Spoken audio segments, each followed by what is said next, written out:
Hey guys, it's Nicole.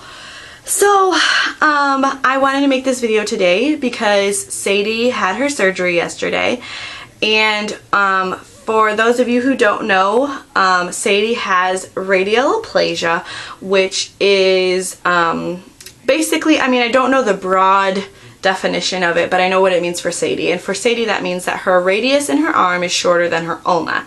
So just so you guys can kind of get a visualization, your radius is the bone that supports the thumb, and your ulna is the bone that supports your pinky and that side.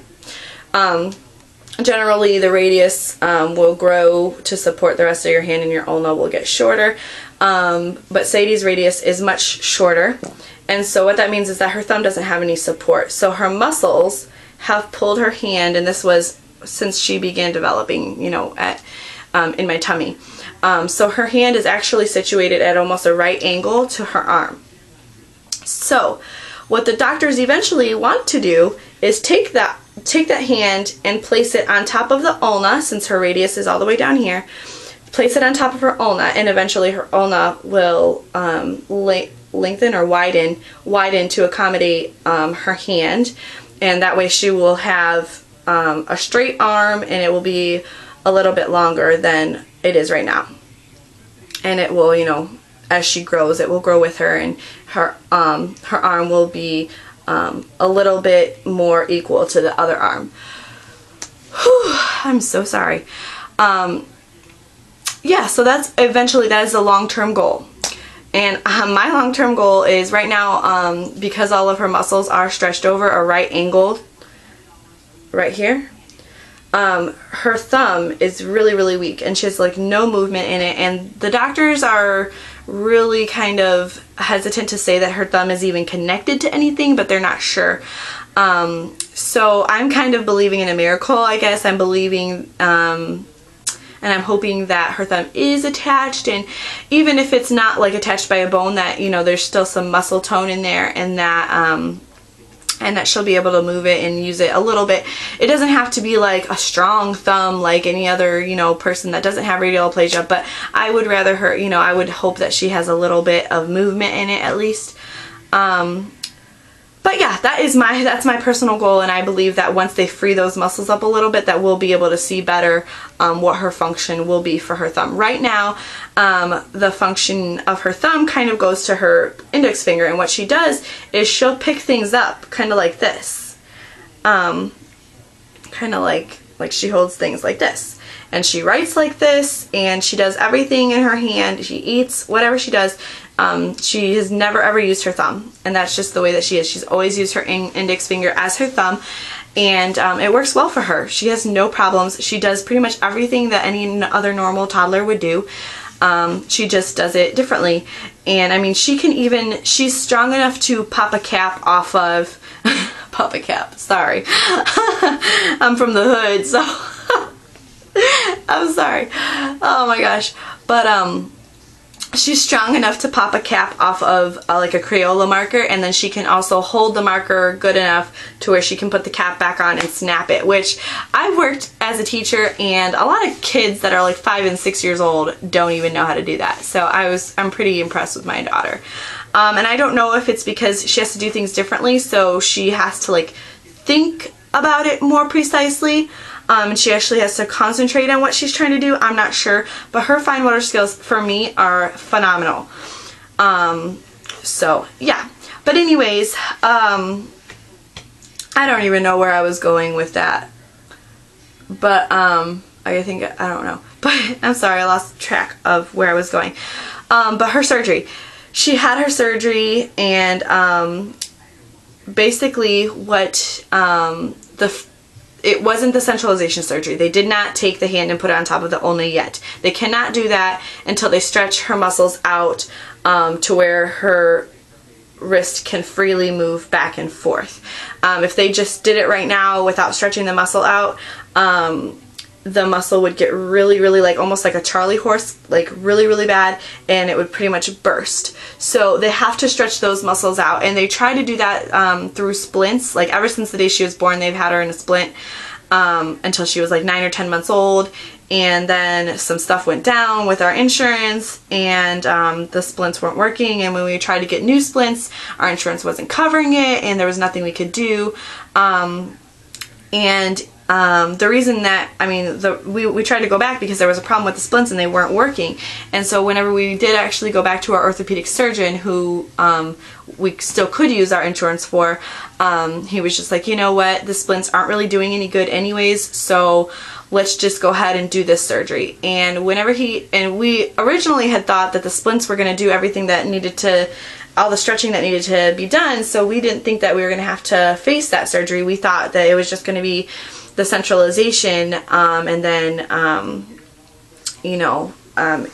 we would go from there. But he told us that we needed to do an extra surgery, and that she was going to need to wear an apparatus for like 10 weeks, and it crushed us. It was just, we thought, could we have kept up on our splint better? Could we have, forced it to work, or because the reason, Sadie was taking it off. She was 9 months old. She didn't want to wear it, so she kept taking it off, and we would put it back on her, put it back on her, put it back on her, but in reality it just wasn't doing anything for her. It was not working.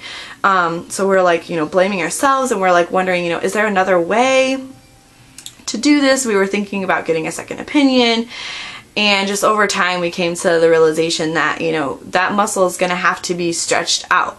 Period. And if the splints aren't doing it, then she's going to have to go through another surgery.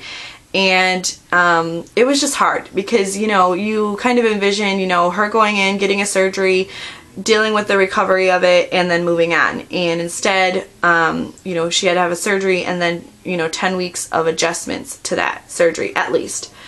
And, it's coming up on summertime, and who knows if she'll be able to go swimming and play with the other kids. And it was just something that we were like just freaking out. But we went through with everything, and we were, the doctor actually wanted to schedule it that day, but we had said, we need to switch over to a different medical system so that we can get the care that we need. And my husband had gotten a new job a little bit earlier that year, so we were going to switch to another healthcare system, and he was still in both systems, so we were still going to have the same doctor. And he was like, okay, well, just so you know, if you switch to that system, you have to do a separate consultation, and you've got to go through their whole setup before we can go through the surgery. So that was another like couple of months before we could do it, but we had to do it. Our insurance wasn't going to pay for it otherwise.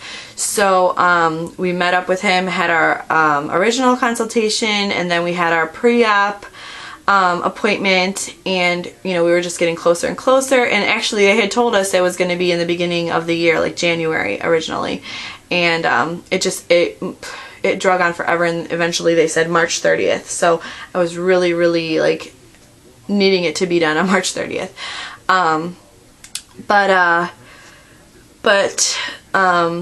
We did our pre-op appointment, and just the whole time my husband and I are just like so intense about it, because she was gonna have to go under general anesthesia, and we're like, it's not like it is a life or death operation. It's not like we don't have a choice. We have a choice. We could totally let her grow up with her arm the way that it is, and she would adapt and it would be fine. She would have to deal with teasing and social blah blah blah, and she would have to adapt her living habits accordingly to her condition, but ultimately she would be fine, and it would not cause her life or death issue. And a lot of people don't have that choice, and we did. And we had to weigh whether we wanted to go through with it or not. And ultimately what we came up with was a couple of things. Number one, we knew from the beginning, we knew since I was pregnant with her that, whatever we had to do to help her develop correctly, we would do that. Whatever we would do to make her the most functional, it's so mechanical to say that, functional, but whatever we would do to help her function the best that we could, that's what we would do. So from the beginning, we've always said that. And then the second thing was also, if your child broke their arm, if our child had broken her arm, we would want whatever could be done to fix that arm, or, you know, to help her to be done. We wouldn't just leave it and be like, oh, well, we'll let it heal any way that it wants to, or anything like that. We would want it to be fixed to where she could develop correctly from then on out. So, and you know, a broken arm is pretty similar, because, you know, if you have a broken arm, you've got to wear a cast for a certain amount of time, and you've got to go, you know, sometimes you've got to go through some therapy to get it back to how it was before, depending on what your skills are. So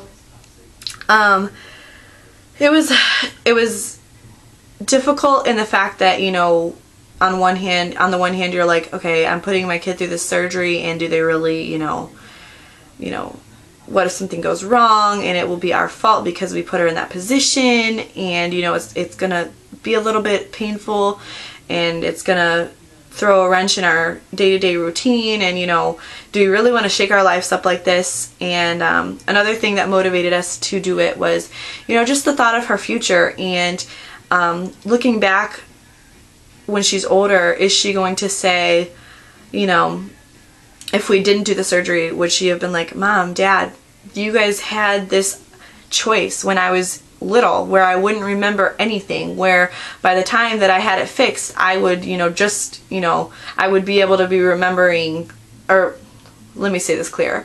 By the time that everything was finished, I wouldn't even be able to remember that it even happened. And now I'm older, and yes, I can make the choice for myself, but I'm going to have to remember the whole process. It's going to be more painful, and I'm going to have to relearn all the skills that I could have learned from the beginning if you guys had just made the choice then.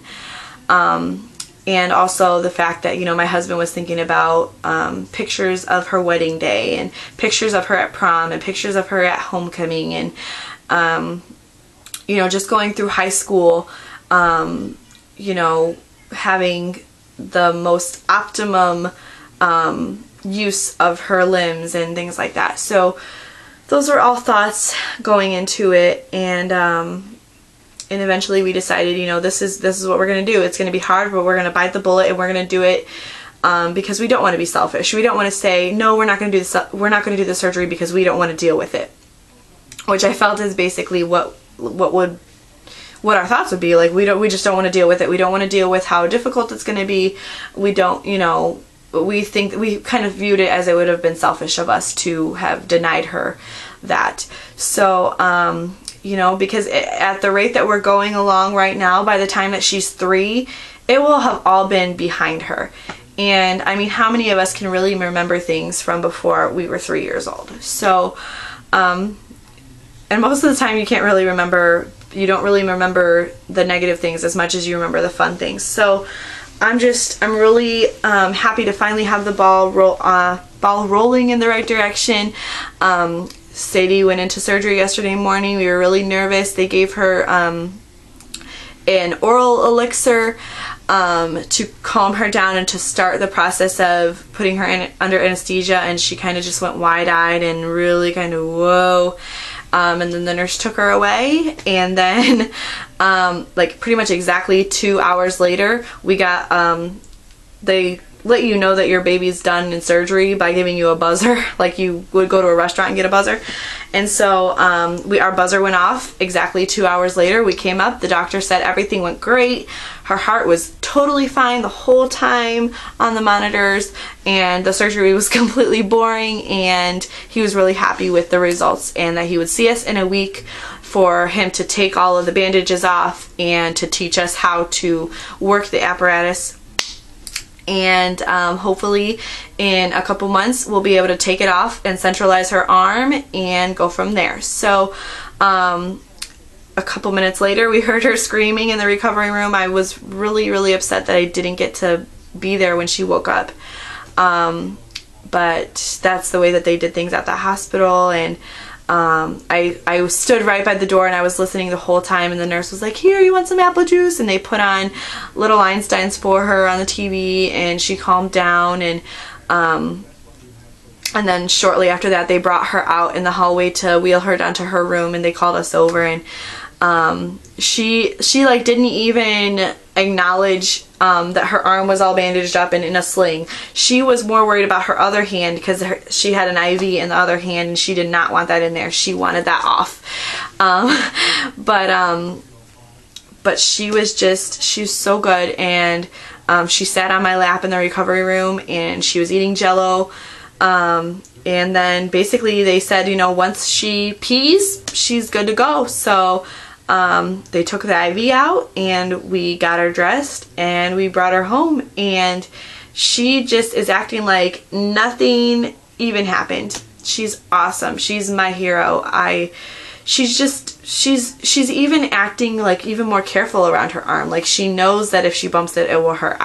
It's amazing. So that surgery is behind us, thank goodness. It was something that we had been knowing was coming for like 24 months, and so 2 years. We've been knowing it was coming for like 2 years, and we've been stressed about it and worried about it and wondering what it was going to be like, and it is now behind us. And so now we're just, you know, going to do everything that we can do to make this whole process for the next 10 weeks or however long that we'll be stretching that muscle out. We're going to try and make it as comfortable for her as possible, and as normal as possible. And she is not letting us treat her special at all. I mean, yeah, she is. She's like, okay, Mom and Dad, I can watch Mickey Mouse all day. Awesome, you know. So she's not having a problem with that at all. But yeah, she's doing really, really great. And I think it is really, really true what they say, you know, whenever they say it's harder on the parents than it is the kid. It is totally harder on the parents than it is the kid. She's doing great. So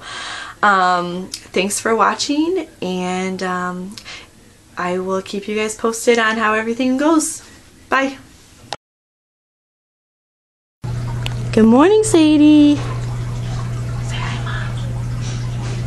Say I got important business to attend to. I see yourself. Sadie, you ready for your surgery? Maybe? No. No? Oh! It's a good thing. Mom. What?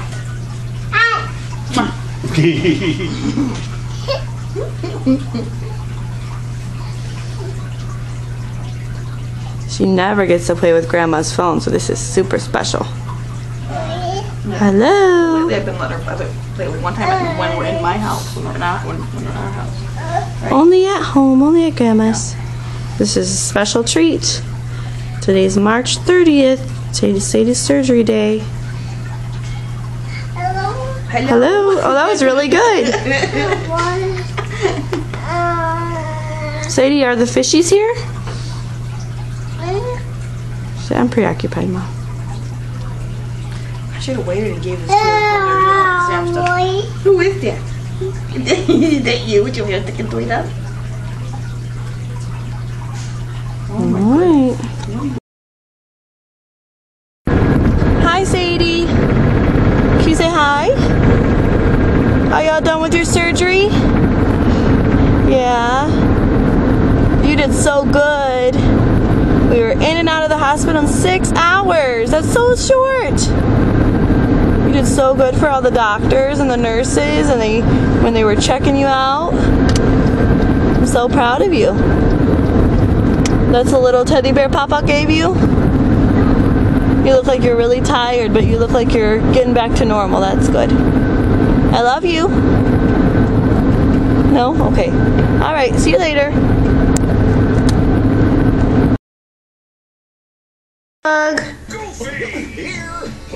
Are you watching Mickey Mouse? Yeah, there's your little arm cast. I'm looking at it. How you feeling?